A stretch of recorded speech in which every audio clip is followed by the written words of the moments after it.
మా జీవితాలు, మా ఆత్మీయ స్థితిగతులు మార్చబడతాయి నాయన. కాబట్టి నీవు మాట్లాడండి, మీరు దర్శించండి. మీ మెల్లనైన స్వరమును మా అందరికీ వినిపించి ఇప్పుడున్న వారితో మీరు మాట్లాడండి. మైక్ శబ్దం ద్వారా వింటున్న వారితో మాట్లాడండి. ఏది ఏమైనా నిద్రాత్మశక్తులను దూరపరిచి మీ అమూల్యమైన చేతులకు మమ్మల్ని అప్పగించుకుంటూ ఉన్నాం. మమ్మల్ని అందరినీ నీ వాక్యము చేత నింపుమని యేసయ్య నామములో అడుగుచున్నాము తండ్రి, ఆమేన్. హల్లెలూయా. మంచిదండి, చాలా జాగ్రత్తగా వాక్యాన్ని విందాం. అలాగే చాలా జాగ్రత్తగా వాక్యాన్ని గుర్తు పెట్టుకుందాం. చెప్పండి, చాలా జాగ్రత్తగా వాక్యాన్ని విందాం. అలాగే చాలా జాగ్రత్తగా వాక్యాన్ని గుర్తు పెట్టుకుందాం. దేవునికి మహిమ కలుగును గాక. హల్లెలూయా. అస్సలు గుర్తుండవలసిందేమో మనిషికి గుర్తుండటం లేదు. గుర్తుండకూడనివి, మరచిపోవలసినవి మాత్రం మనిషి గుర్తు పెట్టుకుంటూ ఉన్నాడు. అక్కడే వచ్చిన సమస్య. హల్లెలూయా. మనకు అవసరమైంది ఏంటి చెప్పండి? దేవుని వాక్యం. కాబట్టి మనం ఏం చేయాలి? వాక్యాన్ని గుర్తు పెట్టుకోవాలి, వినాలి, గుర్తు పెట్టుకోవాలి. దేవునికి స్తోత్రం కలుగును గాక. చూడండి ప్రియ దేవుని బిడ్డలారా, మనము చదివిన వాక్యాన్ని జ్ఞాపకం చేసుకుందాం.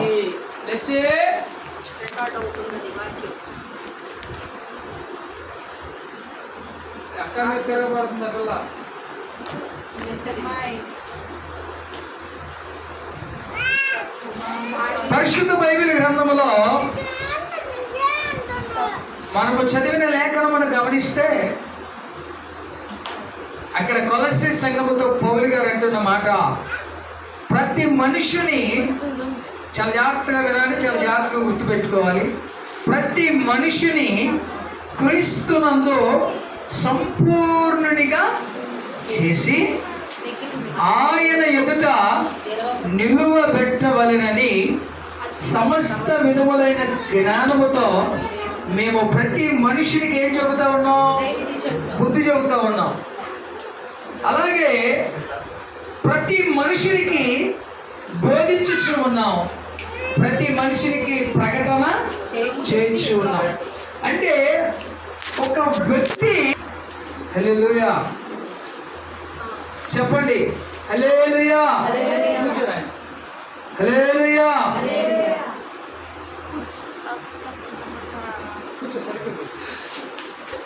స్తోత్రం. ప్రతి మనిషి క్రీస్తునందు సంపూర్ణుడు అవ్వాలి అంటే వారికి అవసరమైనది ఏమిటంట? చాలా అమ్మాయి దేవుని వాక్యం చాలా విశేషమైనది. స్తోత్రం. ఏమైందంటే బ్రేకులు పడినప్పుడు మూడు మాటలు పోయినాయి అనుకోండి, బ్రేక్ పడకూడదు. దేవుడు నడిపింపు అనేది ఒకటి ఉంటుంది. నడిపింపుకు అంతరాయం కలగకూడదు. ఏం కలగకూడదు? బిల్లిగ్రహం గారు సేవ చేసిన దినాల్లో ఆయన ప్రపంచమంతటికి ఒక లైవ్ ఇచ్చాడంట. ప్రపంచమంతటికి ఒక లైవ్ ఆయన సేవ చేసిన దినాల్లో. ఆయనకి 12 మంది ఉండేవాళ్ళంట యూనిటీగా, సహకారులుగా, పాస్టర్ గారు. ఈయన లైవ్ ఇస్తున్నటువంటి టైంలో ఓ మెయిన్ వైరు కాలిపోయిందంట. కాలిపోయి జాయింట్ అంటే యాక వైర్ ఉంటుంది కదా, కాలిపోయినప్పుడు అది జాయింట్ ఇడిపోయింది. అందులో ఒక పాస్టర్ గారు కరెంటు పని చేస్తూ ఉంటాడంట. ఆయనకి తెలుసు ఆ జాయింట్ కలపాలి అంటే కొంతసేపు కరెంటు ఆపాలంటే మరి ఇది ప్రపంచం అంతటికి లైవ్ కాబట్టి ఆపితే మళ్ళీ కొన్నిటికి కలవచ్చు, కొన్నిటికి కలపకపోవచ్చు. అలాంటి సందర్భంలో ఆ పాస్టర్ గారు చేసిన పని ఏంటో తెలుసా? ఆ విడిపోయిన వైర్ని ఆ పక్క ముక్కని ఈ పక్క ముక్కను పట్టుకున్నాడంట. ఇట్లా మనిషిలోగా కరెంటు ప్రవహిస్తుంది కదా, వెంటనే ఈ 2 వైర్లు పట్టుకోగానే ఈలోగా కరెంటు పాస్ అయ్యి లైవ్ ఎట్టకేలకు ఇచ్చేసాడు. కొన్ని వేల లక్షల మంది మార్పు చెందారంట. ఈ పాస్టర్ గారు చచ్చిపోయాడు. మరి కరెంటు పట్టుకుని చనిపోక ఏమవుతాడు అంటే ఆయన ఉద్దేశం ఏంటి? నేను ఒక్కడు చనిపోయినా పర్వాలేదు, కానీ వాక్యం ప్రపంచం అంతటికి వెళ్ళాలి, విన్న వారందరూ రక్షింపబడాలి అంటే అంతరాయము కలగకుండా పాస్టర్ గారు చూశాడు. కాబట్టి ఇప్పుడు ఇక్కడ ప్రకటించే వాక్యానికి అంతరాయము కలగకుండా మనం చూసుకోవాలి. ఆమె దేవునికి మహిమ కలుగును గాక. ఇక్కడ పౌలు గారు సెలవిస్తున్నటువంటి మాట సంపత్ ఇటు ప్రతి మనిషిని ఎవరంట? ప్రతి మనిషిని, భూమి మీద ఉన్న ప్రతి మనిషిని క్రీస్తునందు సంపూర్ణుడిగా చేసి ఆయన ఎదుట నిలవబెట్టాలి. ఏం చేయాలి? ఇప్పుడు ఈ వాక్యము ఎందుకు ప్రకటించబడుతుంది, ఎందుకు మనం వాక్యాన్ని వింటూ ఉన్నామంటే ఆయన ఎదుట సంపూర్ణులుగా నిలబడడానికి. ఆరోగ్యం బాగాక హాస్పిటల్కి వెళ్ళామనుకో, ఆరోగ్యము బాగాక హాస్పిటల్కి వెళ్ళామనుకో, ఆ హాస్పిటల్లో డాక్టర్ గారు ఒకవేళ అమ్మ నీకు ఆపరేషన్ పడుతుంది అన్నారు అనుకో, ఆపరేషన్ సక్సెస్ఫుల్ అయితేనే మనిషికి సంపూర్ణమైన ఆరోగ్యం వచ్చింది. ఒకవేళ ఆపరేషన్ సక్సెస్ఫుల్ అవ్వలేదు అనుకో, ఏమవుతాడు మనిషి? దేవుని స్తోత్రం. ఇప్పుడు నిన్ను ఆరోగ్యవంతునిగా, నిన్ను సంపూర్ణునిగా, నిన్ను పరిపూర్ణునిగా చేసేది ఏంటో తెలుసా? దేవుని యొక్క బోధ. హల్లెలూయా. దేవుని యొక్క ప్రకటన. దేవుని యొక్క బోధలో ఏముంటుంది? దేవుని యొక్క ప్రకటనలో ఏముంటుంది? బుద్ధి చెప్పడం మాత్రమే ఉంటుంది. బాగా గ్రహించండి. ఏ దైవజనుడైతే నిన్ను గద్దిస్తూ ఉన్నాడో, ఏ దైవజనుడైతే నీకు బుద్ధి చెబుతూ ఉన్నాడో, ఆ దైవజనుడు చేసే పని ఏంటో తెలుసా? నిన్ను క్రీస్తునందు సంపూర్ణుడిగా చేస్తున్నాడు. హల్లెలూయా. బోధలు ఏముంటుంది?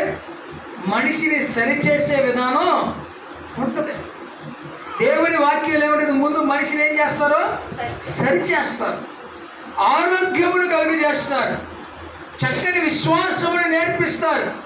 ఇప్పుడు క్రీస్తునందు నువ్వు సంపూర్ణునిగా ఉండాలి అంటే నీకు ఎలాంటి బోధ అవసరమైనది?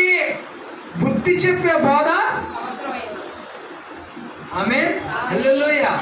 మరి ఈ లోకంలో ఎన్ని రకాల బోధలు ఉన్నాయి తెలుసా మీకు? అపోస్తలుడైన పౌలే తిమోతికి రాసిన మొదటి పత్రిక 4వ అధ్యాయం 1వ వచనం చదవండి.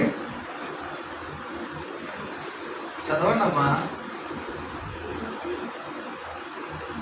తిమోతికి రాసిన మొదటి పత్రిక 4వ అధ్యాయం 1వ వచనం. అయితే కడవరి దినములలో కొందరు అబద్ధికుల వేషధారణ వలన మోసపరచు ఆత్మల యందును దయ్యముల బోధ యందును లక్ష్యముంచి. ఇది ఎలాంటి బోధ అంట?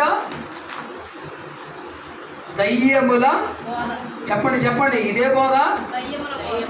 నేను సొంతంగా చదవట్లేదు, మీ చేతుల్లో కూడా ఏముంది? బైబిల్ ఉంది. ఇక్కడ ఏమని రాస్తూ ఉన్నాడు? అయితే కడవరి దినములలో, ఏ దినాలలో? కడవరి దినాలలో, క్రీస్తు రాకడకు ముందు అంత్య దినాలలో కొందరు అబద్ధికుల వేషధారణ వలన మోసపరచు ఆత్మల యందు. ఎక్కడ నీవు క్రీస్తునందు సంపూర్ణుడి అయిపోతావో అని, ఎక్కడ నీవు క్రీస్తు వలె రూపాంతరం చెందుతావో అని, ఎక్కడ నీవు యేసయ్య చెప్పిన మాటల ప్రకారము బండ మీద కట్టబడిన పునాది వలె నీవు ఉంటావో అని అపవాది ఏం చేస్తాడంట? కడవరి దినములలో అబద్ధికుల వేషధారణ. ఎవరంట? కొంతమంది అబద్ధికులు బయలుదేరుతూ ఉంటారు, కొంతమంది మోసపరుచు ఆత్మలు కలిగిన వారు బయలుదేరుతూ ఉంటారు, కొంతమంది దయ్యముల బోధ. మోసపరుచు ఆత్మలు, అబద్ధికుల వేషధారణ అంటే యేసయ్య చెప్పారుగా, నేను మిమ్మల్ని లోకములోనికి పంపిస్తూ ఉన్నారు, మీరేమో గొర్రెలను పోలిన వారి వలె ఉన్నారు, లోకమేమో తోడేళ్ల వలె ఉంది. వారు కూడా గొర్రె యొక్క ముసుగును వేసుకుని ఉన్నారు కానీ నిజస్వరూపం ఎలా ఉంటుందంట? తోడేలు వలె. ప్రియ దేవుని బిడ్డలారా, మనలను సంపూర్ణంగా చేయగలిగింది ఏంటో తెలుసా? మనం సంపూర్ణంగా చేయగలిగింది ఏంటిది? దేవుని యొక్క బోధ. స్తోత్రము కలుగును గాక. ఆ బోధలో ఏముండాలండి? ఆ బోధ మనల్ని ఏం చేస్తుంది? బుద్ధి చెప్పుద్ది. చిన్న కుమారుడు వినండి, చిన్న కుమారుడు తండ్రిని విడిచిపెట్టి వెళ్ళిపోవడానికి గల కారణం ఏంటి? ఆశ,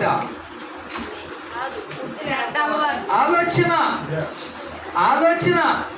సరి అయినటువంటి ఆలోచన లేక, సరి అయినటువంటి ఉద్దేశము లేక, అంటే వాడు ఏమనుకున్నాడంటే నా తండ్రి సంపాదించిన ఆస్తి విస్తారంగా ఉంది అంటారా? నా తండ్రి సంపాదించిన ఆస్తి విస్తారంగా ఉంది, నా తండ్రికి అమ్మయ్య నేనే కదా, నా వాటా నాకు ఇచ్చేస్తే మా నాన్నకు 10 రూపాయలు ఇస్తే నేను 20 రూపాయలు చేసి చూపిస్తాను అని అనుకున్నాడు.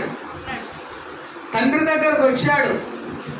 తండ్రి, నీవు సంపాదించిన ఆస్తిలో నాకు వచ్చు భాగము నాకు ఇవ్వమని అడిగాడు. తండ్రి మరి కొడుకు వయసుకు వచ్చాడు కదా, మైనారిటీ తీరి మేజర్ అయ్యాడు కదా, వాడి ఆస్తి ఇప్పుడు కాకపోతే రేపైనా ఇవ్వవలసిందే కదా, వాడికి పంచవలసిందే కదా, వాడి దానిని స్వతంత్రించుకోవలసిందే కదా. ఎప్పుడో ఇవ్వడము కంటే ఇప్పుడే ఇస్తా అని ఒక ఆలోచన కలిగి తండ్రి ఏం చేశాడు? చిన్న కుమారుడికి ఆస్తి ఇచ్చేసాడు. చిన్న కుమారుడు అదే ఊరిలో ఉండి వ్యాపారం చేశాడు అనుకో. అంటున్నారా?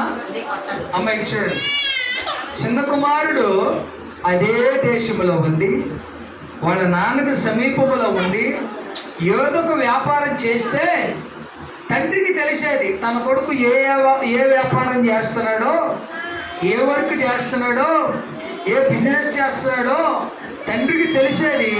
అతడు తప్పు చేస్తే అయ్యా నువ్వు ఈ వ్యాపారం చేయకుండా వేరొక వ్యాపారం చేసుకొని చెప్పేవాడు, అవునా?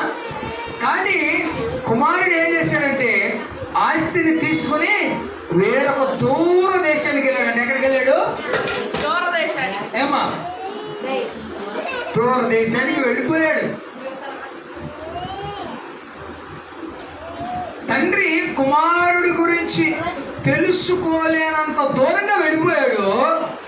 వెళ్ళిపోయి అక్కడ దుర్వ్యాపారం చేశాడు. ఏం చేశాడు? దుర్వ్యాపారం చేశాడు. ఆ వ్యాపారంలో భారీగా నష్టం వచ్చింది. సమస్తమును కోల్పోయాడు. వస్త్రాలు కొనుక్కోవడానికి కూడా డబ్బులు లేవు, ఆహారం తినడానికి కూడా డబ్బులు లేవు, దప్పిక తీర్చుకోవడానికి కూడా డబ్బులు లేవు.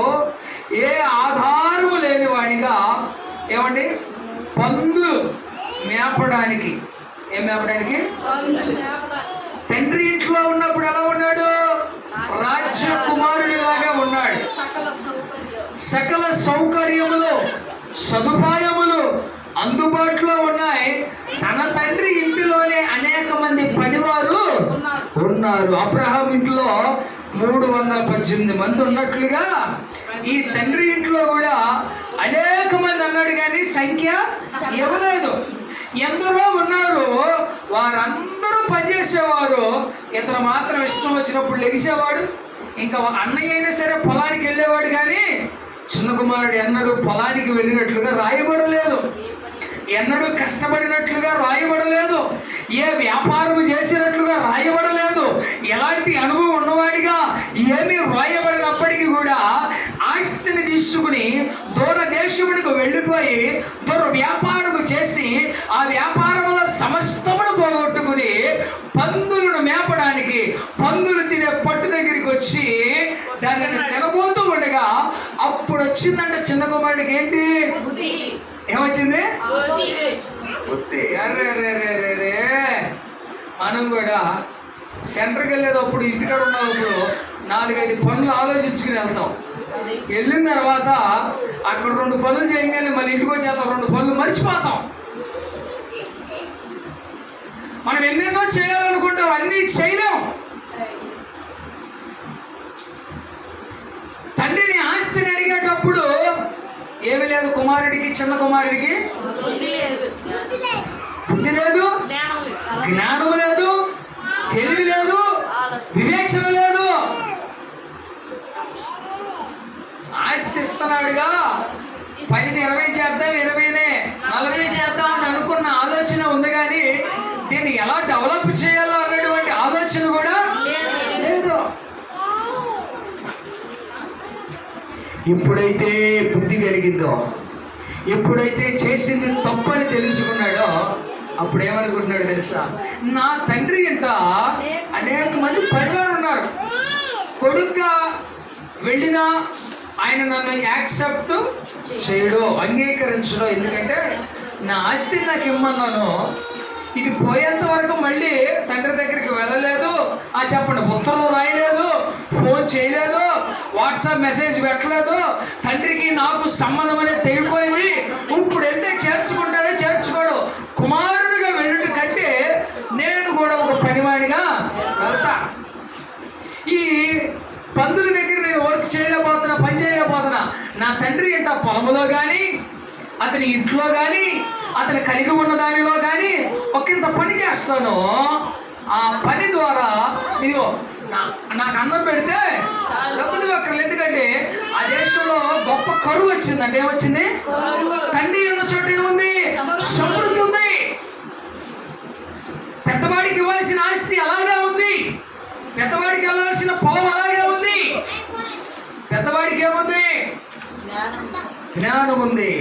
పెద్దవాడు అడిగాడా, నానా చిన్నోడికి వెళ్ళే భాగం చిన్నోడికి ఇచ్చేసి మరి నా భాగం నాకు కూడా ఇచ్చేసి నేను కూడా దాచుకుంటా, భద్రపరుచుకుంటా, వ్యాపారం చేసుకుంటా అన్నాడా? అలా తండ్రితో కలిసి ఉన్నాడు. దేవునికి స్తోత్రం కలిగింది కాక. పెద్దవాడికి బుద్ధి ఉంది, పెద్దవాడికి జ్ఞానం ఉంది, దేవునికి స్తోత్రం కలిగింది కాక. చిన్నోడు బుద్ధి లోపించి దూరముగా వెళ్ళిపోయి మళ్ళీ తిరిగి వద్దాం అనుకున్నాడు. ఎందుకు? ఒక పనివాడిగా అనుకుంటున్నాడు. తండ్రి, నీకును పరలోకమునకు విరోధముగా నేను పాపము చేస్తుంటే ఇదిగో నన్ను చేర్చుకొని అడుగుతాడు పనివాడిగా. చేర్చుకుంటాడేమో అని బుద్ధి వచ్చినప్పుడు అని రాయబడిందో కష్టపడతా. ఏమొచ్చినప్పుడు? అప్పుడు దాకా ఏమి లేదు, బుద్ధి అతని యుద్ధం లేదు. దుర్వ్యాపారం చేసేటప్పుడు ఇది తప్పు అని ఆలోచన లేదు. దుర్వ్యాపారం అంటే ఏంటి? మనోడు ఏం పెట్టాడంటే సారాయి కొట్టి పెట్టాడు, క్లబ్ పెట్టాడు. నిజంగా లాభం వచ్చిందే నష్టం వచ్చిందే మీరు చెప్పండి? నిజానికి మందు షాప్ పెడితే లాభమా నష్టమా? 7 మంది ఉన్నారు తాగేవాళ్ళు, కానీ ఆ ఊర్లో ఏమొచ్చింది? కరువు వచ్చింది. కరువు వలన ధాన్యం లేదు, పనులు లేవు, ఏమీ లేవు, డబ్బు కూడా లేదు. ఆటోమేటిక్గా కుర్రాడికి ఏమొచ్చింది? నష్టం వచ్చింది. తండ్రి దగ్గరకు వస్తున్న ఆ సమయంలో దేవుని బిడ్డలారా, తండ్రి దూరం నుంచి చూసి ఏం చేశాడు? సంపత్తు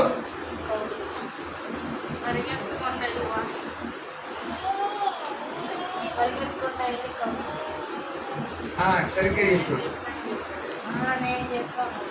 నువ్వు చెప్పింది వేరు, ఇద్దరు వేరుగా చెప్పు. తండ్రి ఏం చేశాడు? పరిగెత్తుకుంటా వెళ్ళి ఏం చేశాడు? కౌగిలించుకుని ముద్దు పెట్టుకుని. దేవుని బిడ్డలారా, బుద్ధి. ఆ తండ్రి ఎవరో తెలుసా? మనం ఆరాధిస్తున్న యేసయ్య. దేవునికి మహిమ కలుగునుగాక. మనకు బుద్ధి ఉన్నా బుద్ధి లేకపోయినా, సరైన భక్తి ఉన్నా భక్తి లేకపోయినా, సరైన విధానంలో మనం నడవకపోయినా ప్రభు మనల్ని హత్తుకోవాలని చూస్తూ ఉన్నాడు, కౌగిలించుకోవాలని చూస్తూ ఉన్నాడు, ముద్దు పెట్టుకోవాలని చూస్తూ ఉన్నాడు, ప్రశస్త వస్త్రములు ధరింప చేయాలని చూస్తూ ఉన్నాడు, ఉంగరములు ధరింప చేయాలని చూస్తూ ఉన్నాడు, సింహాసనం మీద కూర్చు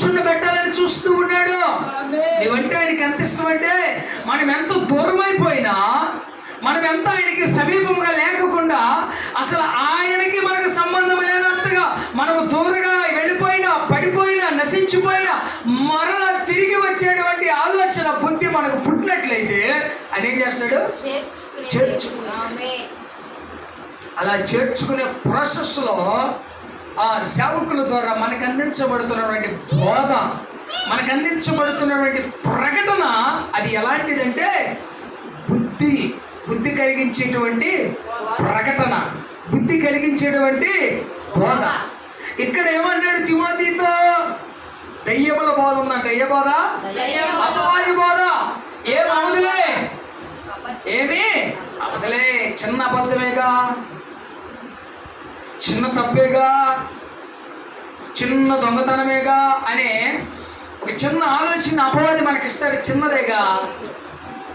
చెప్పండి, రూపాయి అయినా దొంగతనమే, 1,000,000 రూపాయలైనా దొంగతనమే కదా, నేరమే కదా. అయితే రూపాయి దొంగతనం చేస్తే లోకముని శిక్ష విధించకపోవచ్చును, కానీ దేవుని దగ్గర మాత్రం అలాంటి ఆప్షన్స్ ఏమీ లేవు. దయ్యముల బోధ, అపవాది మన చెవిలోకి వచ్చి చెబుతూ ఉంటాడు, ఏ పర్లేదులే,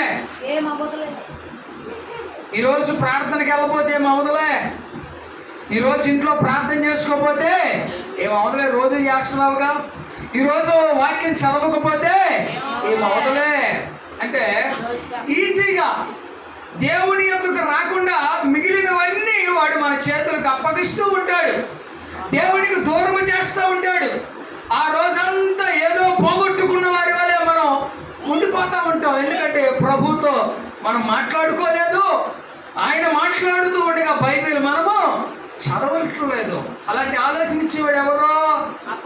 అపవాది, దయ్యముల బోధ. అలా మనము చిన్న తప్పైనా పెద్ద తప్పైనా తప్పు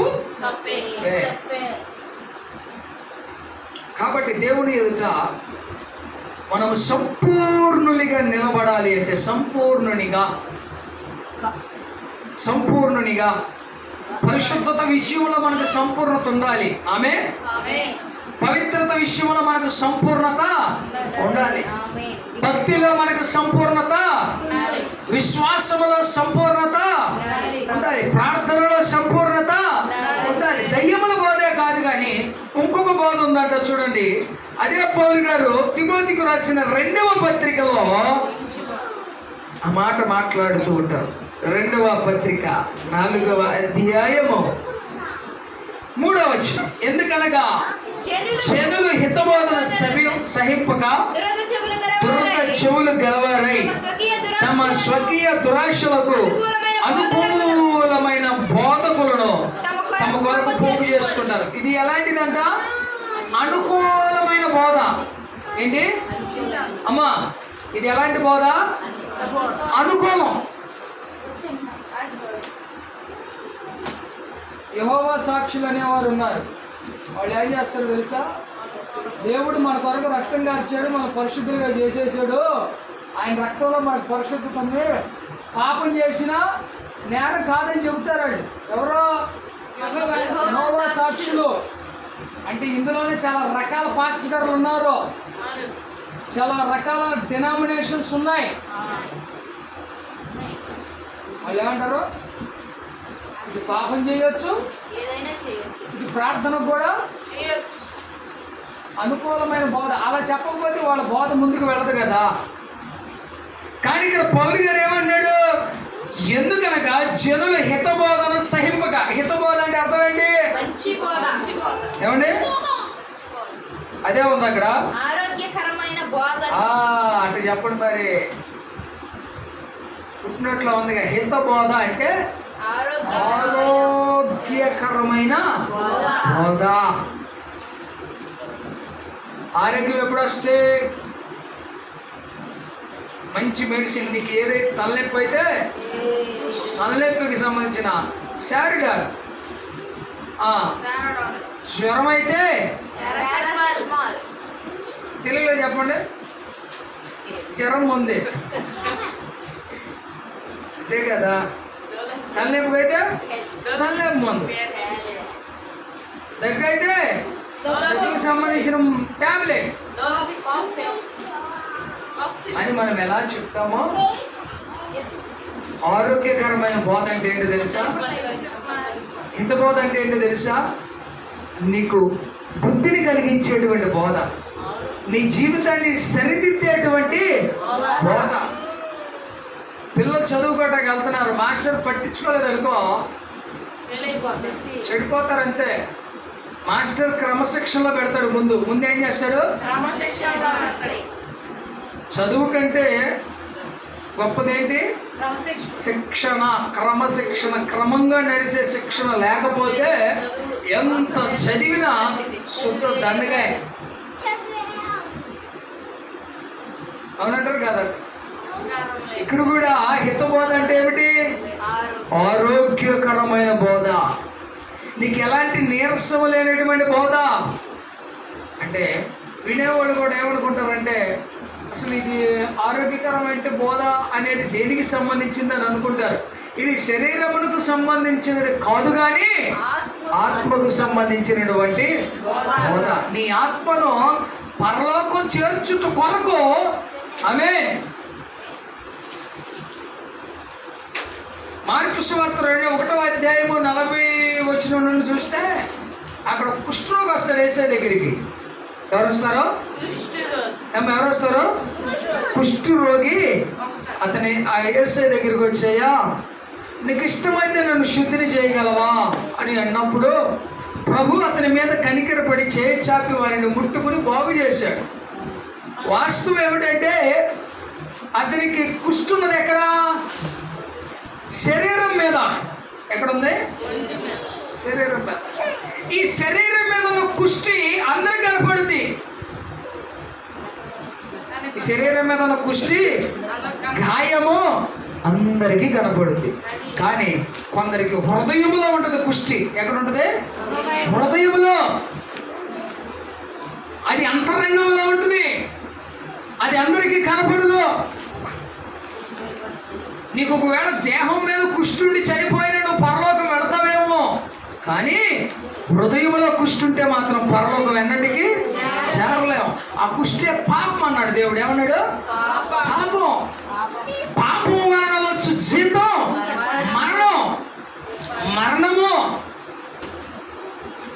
నిత్య జీవం ఉన్న చోట మరణానికి చోటు లేదు. జీవం ఉన్న చోట మరణానికి చోటు ఉంటుందా? వెలుతురున్న చోట చీకటికి చోటు ఉంటుందా? ఇప్పుడు 3 ట్యూబ్ లైట్లు కట్టేస్తే చీకటి ఉండదు. ఈ 3 ట్యూబ్ లైట్లు వేయగానే, స్విచ్లు 3 స్విచ్లు వేయగానే చీకటి ఏమైతే ఇక్కడ నుంచి ఆరిపోద్ది. కాబట్టి మన హృదయంలో కుష్టు లేకుండా చేసేది ఆరోగ్యకరమైన బోధ. మన హృదయంలో పాపము లేకుండా చేసేది, మన జీవితంలో ఒక క్రమమైన పద్ధతి విషయంలో నడిపించగలిగినది హితబోధ. ఏ వాక్యాలను చూపించి అనుకూలముగా మాట్లాడేవారు కూడా లేకపోలేదు.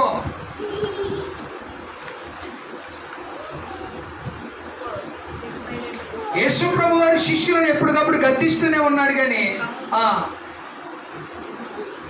గెత్సెమనే తోటకు వెళ్ళినప్పుడు ఆయన ప్రార్థన చేసుకోవడానికి శిష్యులందరినీ ఒక చోట పెట్టి ఆయన కొంత దూరం వెళ్ళి ప్రార్థన చేసుకున్నారు. ప్రార్థన ముగించిన వచ్చేసరికి వీళ్ళు ఏం చేస్తున్నారు? నిద్రపోతారు. పర్లేదులే, పగలంతా నాతో స్వార్థ ప్రకటనలో తిరిగారు కదా, నేను బోధిస్తూ ఉండగా నాతో గ్రామాలు పట్టణాలు తిరిగారు కదా, అలిసిపోయారులే, పడుకొనిద్దామని అనుకున్నాడు ప్రభువు. వారిని లేపి తట్టి అంటున్నాడు, ఇగో మీరు శోధనలో ప్రవేశించకుండానట్లు మెలకువ కలిగి. పగలంతా తిరిగారు కదా, పడుకోనివ్వచ్చుగా. మీరు ఈ క్షణమందు నిద్రపోతే, ఈ క్షణమందు మీరు బతుకస్తులైతే, ఈ క్షణమందు మీ శరీర బలహీనతను చూసుకుంటే మీరు శోధనలో ప్రవేశిస్తారు. శోధనలో ప్రవేశించకుండా ఉండాలి అంటే ఏం చేయాలి? ఆ సమయంలో పర్టికులర్గా మెలకువ కలిగి ప్రార్థన చేయాలి. దేవుడికి స్తోత్రం చెల్లించండి. దేవుడి వాక్యం కూడా అంతే. మనం శోధనలో ప్రవేశించుకున్నట్లు నరకములో ప్రవేశించుకున్నట్లు, పరిస్థితులు సమస్యల వలయములలో మనము చిక్కుకున్నట్లు దేవుడి వాక్యం ఏం చేస్తుంది తెలుసా? మనలను తట్టి పైకి లేపుతుంది. దేవుడికి స్తోత్రం చెల్లించండి. మనల్ని తట్టి పైకి లేవనెత్తుంది. పేతురు మునిగిపోతుంటే ప్రభు చూసి ఊరుకోలేదు. ఇప్పుడు దేవుని బిడ్డలారా ఏం చేశారు? పేతురు జాలరి, ఈతొచ్చు, ఈదగలడు. ఏ పడవలో, వినండి, ఏ పడవలో నుండి అయితే దిగి నీటి మీద నడుచుకుంటా నా దగ్గరకు వచ్చాడో అదే పడవ దగ్గరకు పేతురు ఈదుకుని వెళ్ళగలడు అని ప్రభు ఆగిపోలా. వాస్తవానికి పేతురుకి ఈతొచ్చో రాదా? అయ్యో చూడండి, పేతురుకి ఈతొచ్చో రాదా? ప్రభు విడిచిపెట్టచ్చుగా. ప్రభు విడిచిపెట్టాడా? నో, ప్రభు విడిచిపెట్టలేదు. దేవుడికి స్తోత్రం కలుగును గాక. ప్రభు ఏం చేశాడు? చేయించి లేవనెత్తా. ప్రభు నిన్ను తట్టి లేపుతాడు.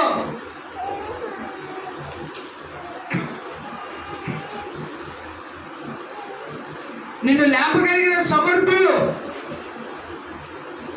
హిత బోధ అవసరమైనది, అనుకూలమైన బోధ మనల్ని ఏం చేస్తుంది? ప్రజలు ఏం గలవారంట? ఏమంటే దురద చెవులు గలవారై తమ స్వకీయ దురాశలకు అనుకూలమైన బోధకులను తమ కొరకు పోగు చేసుకునేవారు లేకపోలేదు. సత్యమునకు చెవినీక కల్పన కథల వైపుకు తిరుగుగా వస్తాయి. ఎటు తిరుగుతారు ప్రజలు? చాలా మంది వాక్యాన్ని వాక్యంగా ప్రకటించేవారు లేరు. వాళ్ళు కథలు, అనుకూలముగా మాట్లాడే మాటలు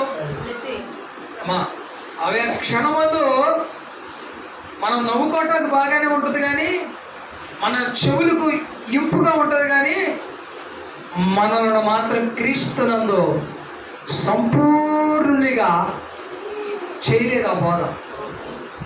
మనకి ఏ బోధ అవసరమైనది? ఆరోగ్యకరమైన బోధ, మనల్ని తట్టి లేపేటువంటి బోధ.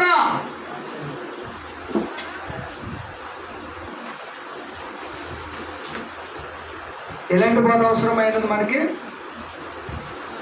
ఆరోగ్యకరమైన బోధ. క్రీస్తునందు మనను సంపూర్ణునిగా, ఎలా అంట? సంపూర్ణునిగా చేసేటువంటి బోధ. దయ్యముల బోధ ఉంది, అనుకూలమైన బోధ ఉంది, కల్పన కథలకు సంబంధించిన బోధ ఉంది. వీటిని మనం గుర్తుపట్టాలి. ఆ వాక్యం అలా ప్రకటించే వారిని మనం గుర్తుపట్టినట్లయితే మనం ఆరోగ్యకరమైన బోధలో నిలబడిన వారి వలె ఖచ్చితంగా ఉంటాం. కాబట్టి మనకి ఏది అవసరమైనది చెప్పండి? ఆరోగ్యకరమైన బోధ, హిత బోధ. కాబట్టి ఇప్పుడు దేవుని బిడ్డలారా, మనము ఆరోగ్యవంతులుగా, అంటే ఇది శరీరమునికి సంబంధించిన మాట కాదు, కానీ దేనికి సంబంధించి మాట్లాడుతున్నాడు పౌలు గారు? ఆత్మ సంబంధమైన మాట.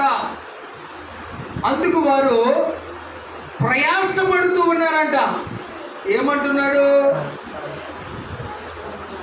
బుద్ధి చెప్పు, ప్రతి మనిషినికి బుద్ధి చెప్పుచు, ప్రతి మనిషినికి బోధించుచు ఆయనను ప్రకటించుతున్నాము.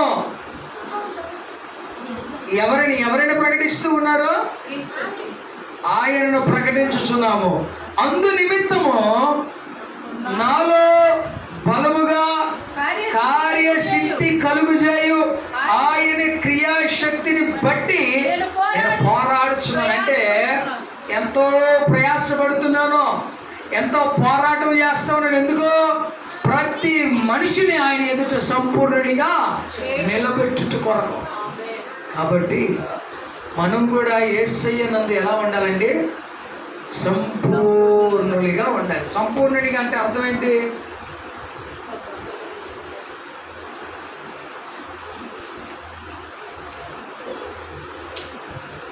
నీ వద్ద ముందుకెళ్ళావు అనుకో, నీ ప్రతిబింబమే నీ ఎదుట కనబడుతుంది. మనము యేసయ్య ఎదుటకు వెళ్ళినప్పుడు కూడా యేసయ్య ప్రతిబింబము వలె మనం కనపడాలి. స్తోత్రం చెల్లించండి. సంపూర్ణత అంటే అర్థమైందా? నీవు అద్దం ముందుకు వెళ్తే నీ ప్రతిబింబము నీ ఎదుట అద్దములో ఏ రీతిగా అయితే కనపడుతుందో, రేపు మనం పరలోక రాజ్యానికి వెళ్ళినప్పుడు ఆయన ఎదుట ఆయన ప్రతిబింబము వలె మనం కనపడాలి. స్తోత్రం. అలా కనపడాలి అంటే మనకు ఆరోగ్యకరమైన బోధ అవసరమైనది. కాబట్టి మనం ఏ బోధన విసర్జించాలి? దయ్యముల బోధను విసర్జించాలి, అబద్ధికుల బోధను విసర్జించాలి, వేషధారణ కలిగిన బోధను విసర్జించాలి, అనుకూలమైన బోధను విసర్జించాలి, కల్పన కథలకు సంబంధించిన బోధను విసర్జించాలి. హితకరమైన బోధన మాత్రమే మనము అంగీకరించాలి. అలా మనము ఆరోగ్యకరమైన బోధ అనుసరించి నడిచినప్పుడు మనము చెప్పండి, యేసయ్య ఎదుట సంపూర్ణునిగా ఉండడానికి అవకాశము కల్పించబడుతుంది. అలాంటి కృప దేవుడు మనకు దయచేయును గాక. ఆమేన్. ఆమేన్. హల్లెలూయా. ప్రార్థన చేసుకుందాం.